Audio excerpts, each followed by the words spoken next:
Abra sua Bíblia em Mateus, capítulo 5, verso 14 e 16. Evangelho de Jesus, segundo escreveu Mateus, capítulo 5, do verso 14 a 16.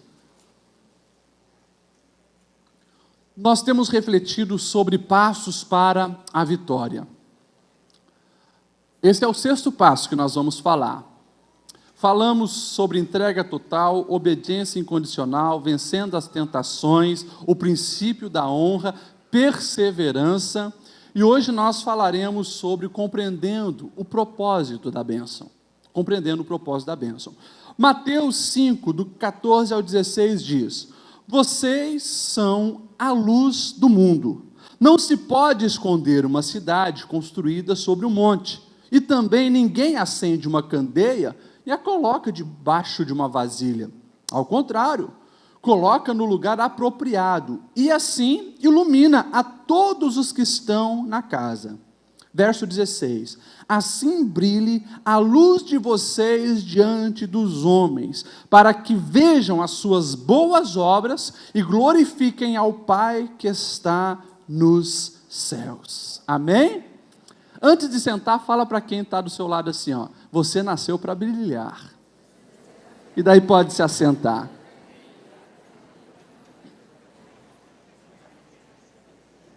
Aleluia. Eu quero que você preste muita atenção nessa mensagem.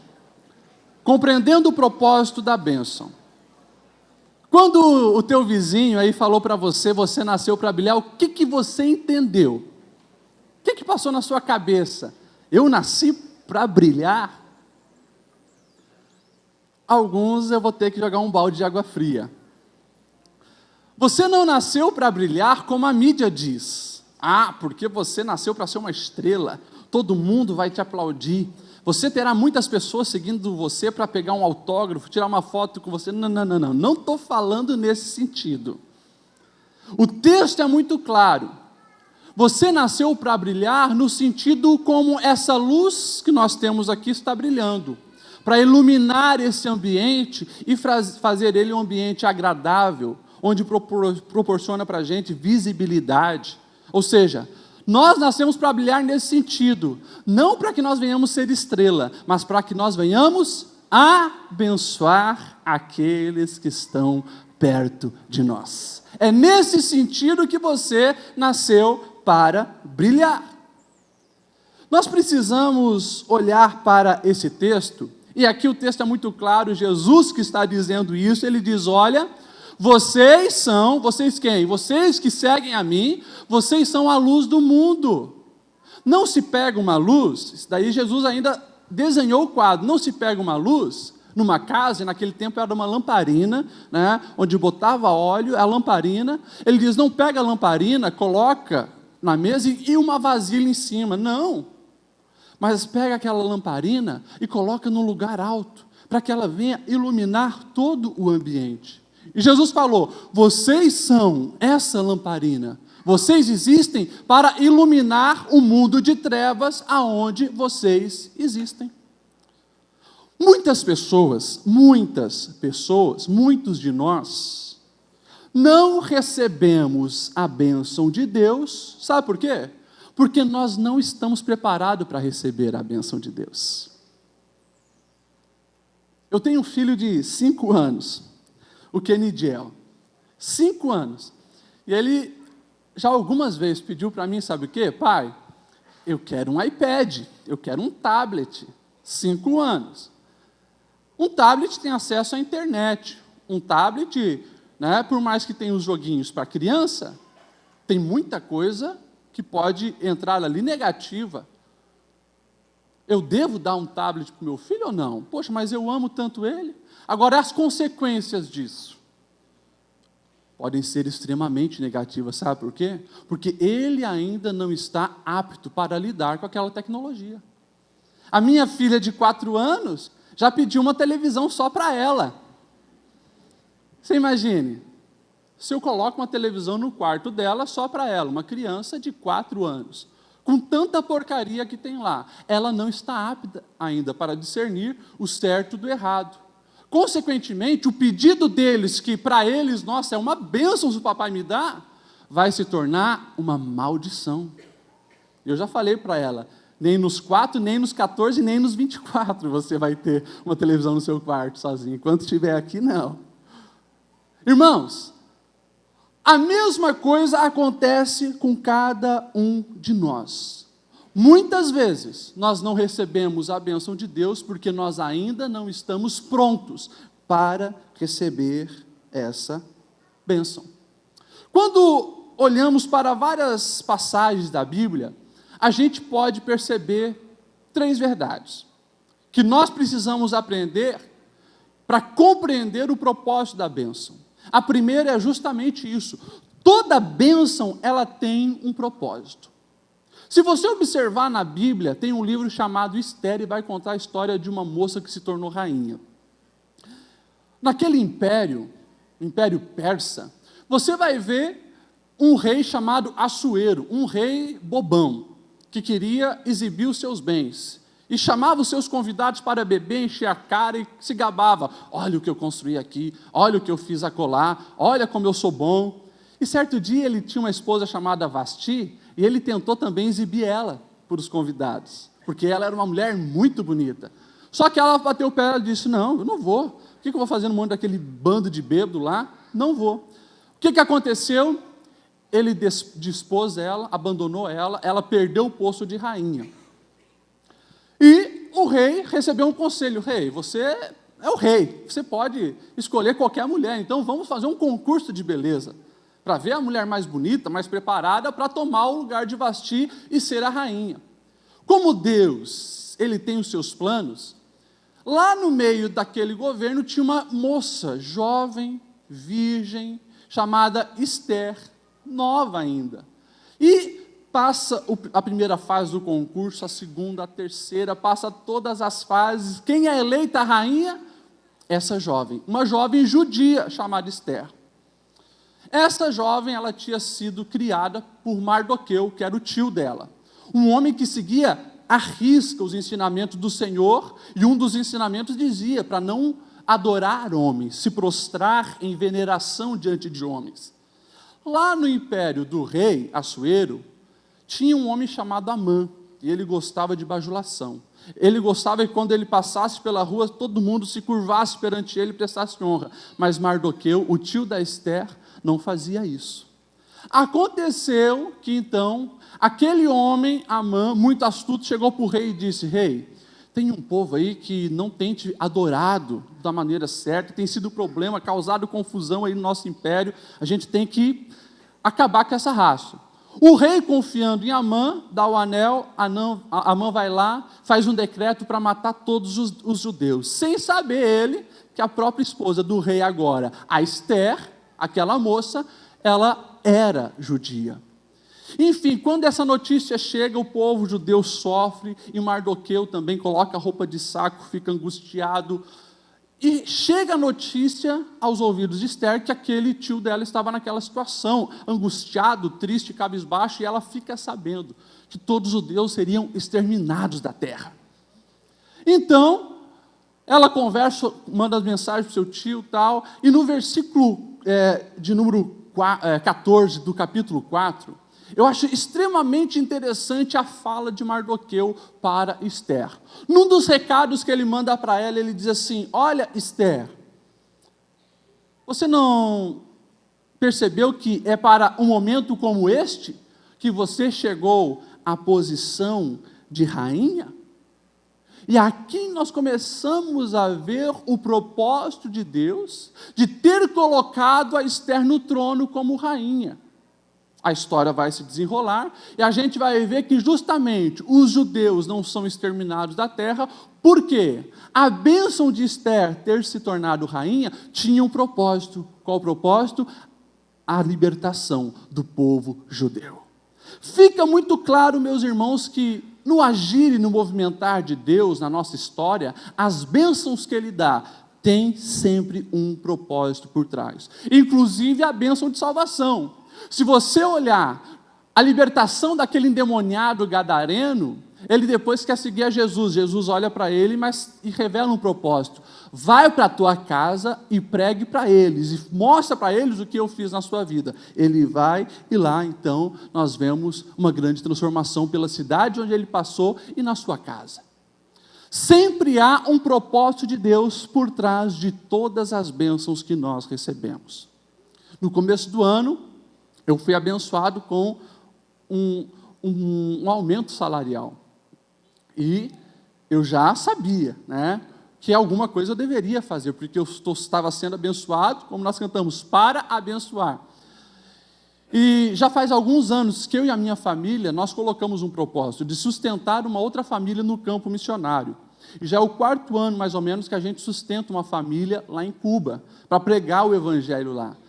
E o Espírito Santo falou: filho, a bênção que você está recebendo também tem um propósito. E o Espírito Santo falou bem claro: sustenta agora uma família na Bolívia. E eu assumi esse compromisso. Estou sustentando 2 famílias. Por quê? Eu entendi que as bênçãos que eu recebo têm um propósito. Outra verdade é essa: nós somos abençoados também quando nós abençoamos. Olha o que diz o versículo 16: assim brilhe a luz de vocês diante dos homens. Quando nós olhamos, por exemplo, José no Egito, um jovem que tinha sonho, e parece que seus sonhos foram frustrados quando ele foi mandado como escravo lá para o Egito, nós vemos mesmo ele na situação de escravo, procurando fazer o melhor dele para abençoar a vida do Potifar, que comprou ele. E tudo o que José fazia, havia prosperidade. Deus abençoava. E a casa de Potifar foi enriquecendo, foi sendo abençoada, foi entrando no eixo, até no momento que armaram uma cilada para ele, e ele vai para a cadeia. Não morreu, isso já foi uma bênção. Ele tinha abençoado o Potifar, e Potifar estava abençoando ele e não matá-lo. Foi para a cadeia. Lá na cadeia nós vemos mais uma vez, José não se enclausurando e não amaldiçoando, mas exercendo a bênção. Começa a abençoar a vida dos presos que estão lá. Chega um ponto que o próprio chefe da cadeia diz: tudo que esse jovem faz prospera, então eu vou dar a chave da cadeia na mão dele. A chave da cadeia estava na mão de José, que era um prisioneiro, e ele era responsável por tudo ali. Estava lá abençoando. Consequentemente, foi abençoado quando chegou 2 prisioneiros, o qual ele revela o sonho. E 2 anos depois, ele estava sendo levado para a presença de Faraó, para se tornar governador do Egito. Com que propósito? Ser bênção para toda a humanidade. A humanidade só não morreu de fome naquela época, porque José estava ali sendo bênção naquele lugar. Nós precisamos entender, irmão, esse princípio. Todas as bênçãos que nós recebemos de Deus têm um propósito, e nós precisamos abençoar.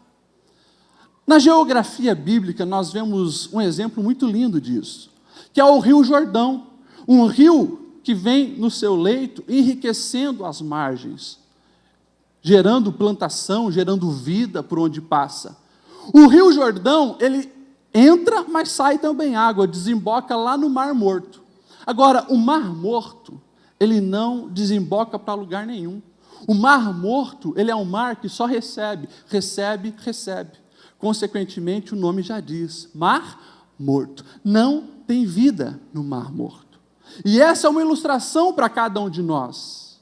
Nós não podemos aceitar uma situação de obesidade de bênção, onde nós recebemos e não damos nada. Esse não é o propósito de Deus. O propósito de Deus é que nós venhamos ser como o rio. À medida que eu recebo, eu também dou. À medida que eu recebo, eu também dou. E assim o fluxo nunca para. Nós precisamos entender esse princípio. Quando olhamos para a palavra de Deus, você vai ver umas colocações bem fortes. Por exemplo, o Provérbio 19:17, que muitos sabem até de cor, onde o sábio Salomão ele diz: olha, quem trata bem os pobres empresta a Deus, e o Senhor vai recompensar. Há muitas bênçãos que nós não recebemos, sabe por quê? Porque nós não temos os olhos do Senhor e muito menos, às vezes, atitudes do Senhor. Nós, muitas vezes, somos egoístas, e eu vou falar sobre isso, a necessidade de superarmos o egoísmo. Porque quando nós abençoamos vidas, e aqui fala, né, quem empresta ao pobre, quem ajuda os pobres, os necessitados, está investindo em algo que vai receber de Deus. Ou seja, eu preciso entender que as pessoas ao meu redor que estão precisando de ajuda, seja financeiramente, emocionalmente, profissionalmente, quando eu abro mão de tantas coisas minhas e ajudo essas pessoas, eu estou investindo em bênçãos também na minha vida. Nós vemos na Bíblia muitas cidades que foram amaldiçoadas, você conhece alguma delas. Uma das cidades mais amaldiçoadas foi Sodoma e Gomorra, a qual o Senhor destruiu com fogo. Claro que existia um pecado muito terrível na área sexual, a promiscuidade daquelas cidades era muito intensa, mas se você dar uma observada nas profecias, principalmente o que Ezequiel escreve no capítulo 16 e no verso 49, você vai ver Deus falando através do profeta a seguinte mensagem: ora, o pecado de Sodoma foi que as suas filhas eram arrogantes, tinham fartura de comida e viviam despreocupados, e não ajudavam os pobres, os necessitados. Eram altivas e cometeram práticas repugnantes diante de mim. O Senhor falando que junto com as práticas repugnantes na área sexual, o pecado, elas eram arrogantes, tinham muito para comer e não repartiam e nem dava para os necessitados. Fica muito claro que quando nós não somos também canal de bênção, nós não recebemos bênção, e muitas vezes vem o contrário, acaba vindo maldição. Por isso, a palavra de Deus nos orienta sempre a quê? A vencer o egoísmo. E aqui, meus irmãos, é uma chave preciosa para você receber a sua vitória. Nós precisamos vencer o egoísmo, e quando eu falo isso, eu estou dizendo para você, ei, vai ter que remar contra a correnteza. Porque o discurso da nossa sociedade é: pense em você, você pode, você merece, vai lá, esqueça os outros. Se preciso for, puxa o tapete dos outros para você ir para frente. Ou melhor, use os outros como escada para você chegar lá. Esse é o discurso social. Esse é o discurso que você vê nas novelas, é o discurso que você vê nos filmes, incentivando traição, incentivando desrespeito, incentivando a fofoca, a mentira, a calúnia. Para quê? Para que você se dê bem, o resto que se dane. Essa é a verdade. Agora, se nós tivermos o pensamento dessa maneira, nós não vamos ser abençoados, porque a palavra de Deus nos orienta a sermos diferentes, e nós precisamos a cada dia superar o egoísmo. Presta atenção no que o apóstolo Tiago, capítulo 4, verso 3, ele diz, olha, presta atenção nisso, ele está falando sobre os pedidos ao Senhor. Ele diz assim, olha, muitos não têm porque não pedem, ou seja, nós devemos pedir também as coisas ao Senhor, mas ele continua dizendo, e muitos, quando pedem, não recebem, sabe por quê? Pois pedem por motivos errados, para gastar em seus próprios prazeres. Pastor Lediel, seja mais claro. Se você está querendo e pedindo para o Senhor uma casa nova, para você chegar lá na sua família, nos seus parentes e dizer, viu como eu sou bom, viu como eu consigo, viu como eu posso, já é egoísmo. Os propósitos já estão errados. E a palavra de Deus diz, não recebe porque pedir egoisticamente, só para os próprios prazeres. Eu costumo dizer que esse é o crente Sméagol, né, do Senhor dos Anéis. My precious, tudo é para ele, egoísmo. Se você prestar atenção na palavra do Senhor, você vai ver Paulo orientando a igreja de Filipos. Eu quero que você preste muita atenção e depois leia o que ele escreve. Filipenses capítulo 2, do verso 3 ao 7. Se possível, depois anote para você ler em casa. Olha o que Paulo vai dizer para uma igreja que ele fundou e que ele queria ver uma igreja abençoada. Ele diz assim: nada façam por ambição egoísta ou por vaidade, mas humildemente considerem os outros superiores a si mesmo. Olha a continuação disso aqui, vê se não é remar contra a correnteza. Cada um cuide não somente dos seus interesses, mas também dos interesses dos outros. Seja a atitude de vocês a mesma de Cristo, que, embora sendo Deus, não se considerou ser igual a Deus, mas esvaziou-se a si mesmo, vindo a ser servo.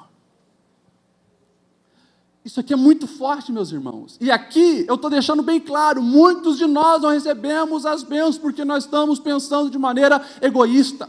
A palavra de Deus é bem clara: ei, não cuide apenas de se beneficiar a si mesmo, mas esteja preocupado com aqueles que estão ao seu redor. Esteja preocupado também com as necessidades dos outros. E tem tanta gente pedindo bênção para se vingar, você já viu isso? Ah, pastor, eu estou pedindo um carro rebaixado, porque o meu vizinho, ele via com aquele carrinho dele, sempre ficava aqui na frente da minha varanda, né, fazendo mala. Quando eu tiver o meu, eu vou passar buzinando na casa dele, para mostrar.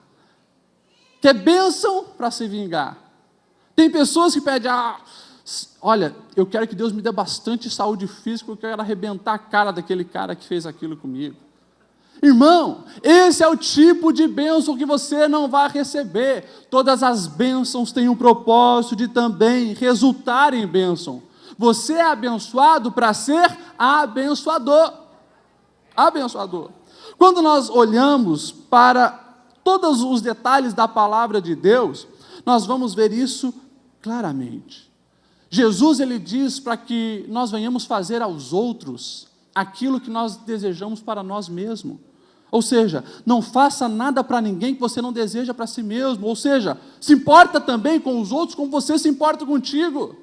Você vai ver, por exemplo, Moisés, quando ele orienta o povo a entrar na terra prometida, você vai ver algumas tribos, a tribo de Ruben, a tribo de Gade e uma parte da tribo de Manassés, eles não querem atravessar o Rio Jordão, mas eles querem ficar com aquela parte antes do Rio Jordão, porque eles acham que ali é muito bom e tal.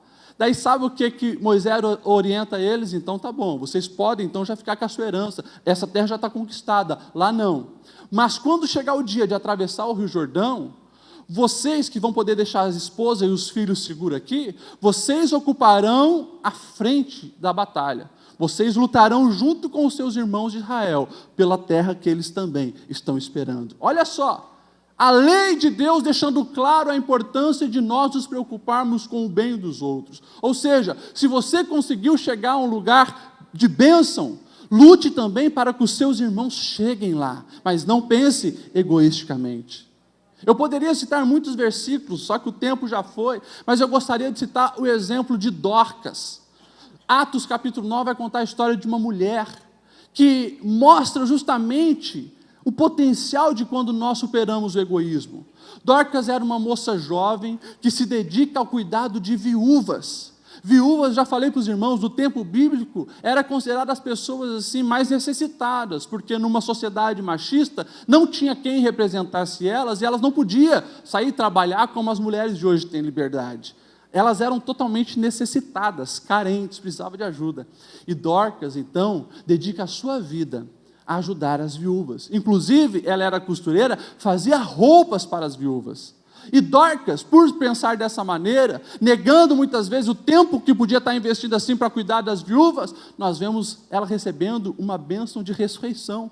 Porque o dia que ela fica doente e morre, o apóstolo Pedro vai lá, ora por ela e ela ressuscita. Nós vemos, irmãos, toda a Bíblia nos incentivando a entender que o propósito da bênção é fazer de nós abençoadores. Tiago 4,17, ele vai dizer assim: pense nisto, pois quem sabe que deve fazer o bem e não faz, comete pecado. Na minha adolescência eu li um livro que me impactou. Eu sugiro, se você puder, leia também uma história linda, da Corrie ten Boom. O nome do livro é Refúgio Secreto. Tem um filme também, Refúgio Secreto. Foi feito um filme depois.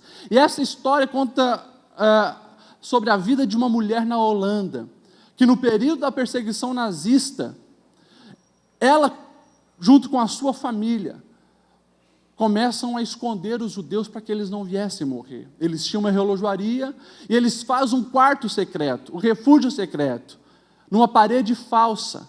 Ali eles conseguem salvar algumas famílias. A Corrie ten Boom, ela é presa, ela é levada para o campo de concentração, não morre por um milagre, mas a história é fantástica, porque mostra alguém que entendeu, recebeu bênçãos para abençoar e ajudar vidas.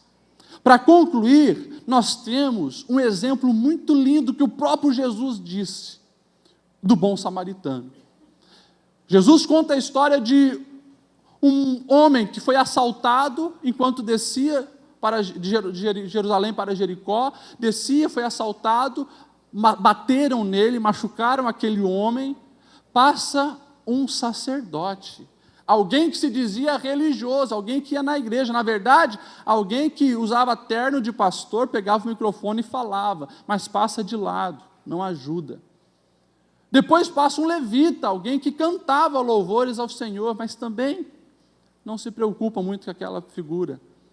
Mas passa uma pessoa que os judeus, repugnavam, que eram os samaritanos, eles não se davam bem, era tipo palmeirense com o corintiano, judeus e os samaritanos não se davam. Aquele homem samaritano ajudou. E o texto diz que ele pega o óleo que ele tinha, e entendia que o óleo não era só para ele, mas ele pega e derrama o óleo sobre as feridas daquele homem. Ele estava com uma montaria, talvez um cavalo ou um jumento, e ele entende que aquela montaria não era só para ele subir e chegar onde que ele estava querendo ir, mas ele pega e usa aquela montaria para ajudar o necessitado. E ele entende que o dinheiro que ele tinha não era para ele gastar apenas com seus bens, mas ele paga uma hospedaria e um médico para cuidar daquele homem que estava lá caído. E Jesus diz, esse entendeu quem é o próximo e que o Senhor espera dele. Se você olhar o contexto da parábola do bom samaritano, você vai ver lá no início, um mestre da lei, perguntando para Jesus, Jesus, o que eu farei para herdar a vida eterna? O que eu preciso fazer para agradar o coração de Deus? E daí Jesus conta essa história, para a gente se importar com o próximo. Essa é uma mensagem de reflexão para todos nós nessa noite. E a mensagem de Deus é, não seja egoísta. Se você quer ver milagres na sua vida, se você quer ver bênção, você precisa entender que tudo que você já tem, aonde você chegou, o carro que você tem, a casa que você tem, as habilidades intelectuais que você tem, tudo o que você tem é para abençoar vidas, abençoar pessoas. Sabe por quê? Porque para Deus, não importa o carro que você tem, a casa que você tem, importa o quanto você se relaciona com Ele e se relaciona com as pessoas que estão ao seu redor. Isso é, Jesus disse, investir no reino celestial. Lá onde a traça não corrói, lá onde o ladrão não rouba. E o Senhor hoje chacoalha a nossa orelha mesmo, como o pai chama a atenção do filho, dizendo, ei, vai chegar o tempo onde você vai estar apto para receber as bênçãos que eu tenho para você.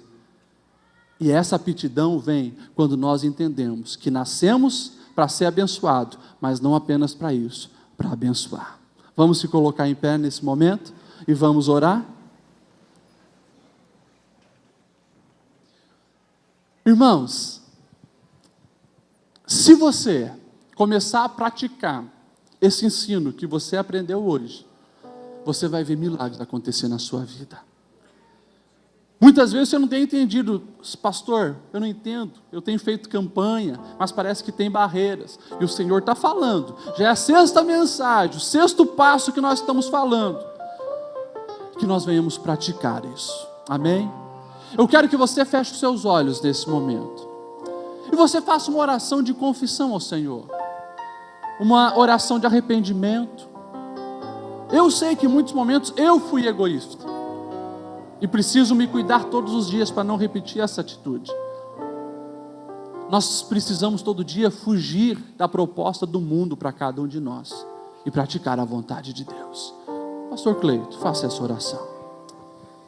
Com seus olhos fechados, a sua mão sobre o seu coração, vamos orar. Pai, Em nome de Jesus, estamos, Senhor, na Tua presença, mais uma vez através da oração. Depois de ouvirmos, Senhor, esta palavra que veio para nos confortar e também nos confrontar, nós entendemos, Senhor, que as bênçãos que o Senhor tem para cada um de nós, elas só chegarão quando nós entendermos e assimilarmos, ó Deus, que nós devemos fazer também algo com aquilo que recebemos. Pai, que possamos voltar para nossa casa esta noite, entendendo que tudo aquilo que o Senhor já derramou sobre a nossa vida e ainda vai fazer, é para alcançarmos também a nossa casa, a nossa família, os nossos vizinhos, os nossos amigos, que as bênçãos que vêm sobre a nossa vida, Senhor, nós possamos administrá-las e fazer com que estas mesmas bênçãos também alcance outras pessoas. Pai, a maior de todas as bênçãos que nós poderíamos receber, nós já recebemos, que foi o Teu Filho Jesus, ó Deus, ter vindo à terra, morrido por nós. Nós já recebemos a maior de todas as bênçãos. No entanto, muitas vezes negligenciamos o nosso chamado, não falamos do Teu amor, não apresentamos este Cristo que mudou a nossa vida para os nossos colegas de trabalho, amigos de faculdade. Deus, nós queremos sair daqui esta noite com uma nova visão, com um pensamento diferenciado. Aquilo que vamos receber, a gente também vai entregar. Aquilo que vamos receber de Ti, as pessoas que estão ao nosso redor também serão alvos desta bênção, e todos nós vamos glorificar o Teu nome com a nossa vida. Pai, eu estendo a minha mão sobre a vida de todas essas pessoas e confirmamos todas as palavras que o Teu servo, o pastor Lediel, ministrou sobre a nossa vida esta noite. Que assim se faça e que assim aconteça, que em nome de Jesus o Senhor derrame sobre nós bênçãos sem medidas, e que estas bênçãos fluam sobre a nossa vida, alcançando a todos que estão perto de nós. É o que nós oramos em nome de Jesus. E se você toma posse desta palavra, diga amém. Diga para quem está perto de você: seja abençoado para abençoar. Aleluia.